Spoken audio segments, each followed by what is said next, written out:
কি হয়েছে? তেল নেই? তেল সে ফটো দাদা।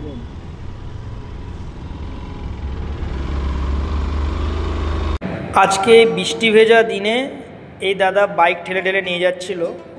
তো দাদার থেকে জানতে পারি যে দাদা প্রায় 2 থেকে 3 কিলোমিটার বাইক ঠেলে এয়ারপোর্ট 3 নম্বর গেট পর্যন্ত চলে এসেছিল। এরপরে পেট্রোল পাম্প রয়েছে আরও এখান থেকে 1-1.5 কিলোমিটার পরে এয়ারপোর্ট 1 নম্বর গেটে। তো অনেকে আমাকে কমেন্ট করে যে মানুষকে হেল্প করি কেন, ভিডিও করি, মানুষকে কি হেল্প করছি সেটা দেখানোর জন্য। বলছি যারা এই ধরনের কথা বলে তাদের উদ্দেশ্য বলছি যে দেখুন এই দাদাটাও তো 3 কিলোমিটার ধরে বাইক চালিয়ে মানে ঠেলে ঠেলে নিয়ে এলো। তো আমার মতো তো অনেক মানুষই এই রাস্তায় এসছে, কোনো মানুষ কি একটু এগিয়ে এসছে? দেখুন যদি আমি কিভাবে হেল্প করছি সেটা যদি কোনো মানুষ আমার ভিডিও দেখে যদি সে শিখতে পারে, সে যদি অন্য কাউকে হেল্প করে, তো সেটাই সবচেয়ে বড় পাওয়া। আর অ্যাকচুয়ালি আমরা দেখে শিখি, হয়তো আমিও কোথা থেকে শিখেছি এইরকম। অনেক বাইক রাইডার দাদারা দেখেছি মানুষকে হেল্প করে এইভাবে, তো আমিও সেখান থেকে শিখেছি। আমিও জন্ম থেকে সব কিছু শিখে আসিনি। সেই রকম যদি কেউ আমার এই সব ভিডিও দেখে সেও যদি কোনো মানুষকে হেল্প করে, সেইটুকু চেষ্টা করি যে আমি হেল্প করছি তার জন্য মানুষকে মানে মানুষের ভিডিও করছি আর সোশ্যাল মিডিয়ায় ছাড়ছি সেরকম কিছু নয়। আমি ভিডিওটা সম্পূর্ণ একটা শিক্ষামূলকের জন্য দিয়েছি যে মানুষ যদি বিপদে পড়ে আপনিও মানুষটাকে যদি হেল্প করতে পারেন অবশ্যই হেল্প করুন। কারণ দেখুন এই দাদাটা এই বর্ষার মধ্যে বাইকটা ঠেলে ঠেলে নিয়ে আসছিল, কত মানুষ তো এই রাস্তা দিয়ে চলে এসছে বলুন, কেউ তো হেল্প করতে পারতো।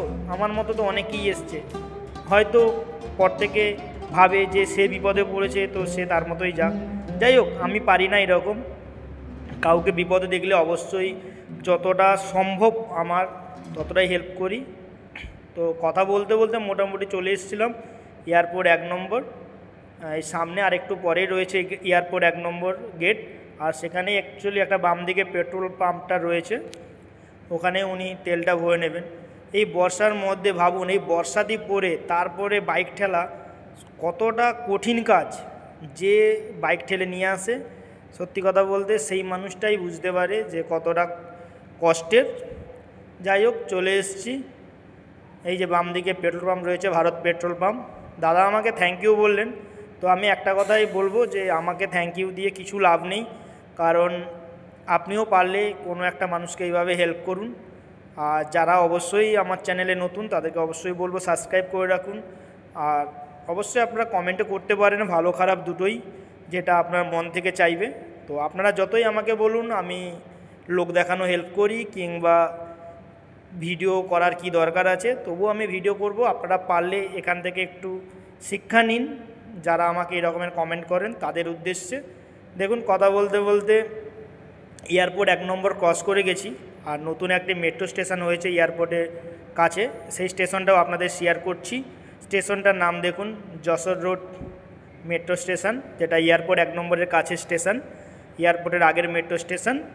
এখনও চালু হয়নি, এটা খুব তাড়াতাড়ি চালু হয়ে যাবে। যারা নতুন অবশ্যই সাবস্ক্রাইব করে দিন। সবাই ভালো থাকবেন, সুস্থ থাকবেন।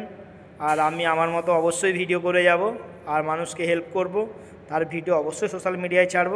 আপনারা যে যেরকম পারেন কমেন্ট করুন, তাতে আমার কিছু যায় আসে না।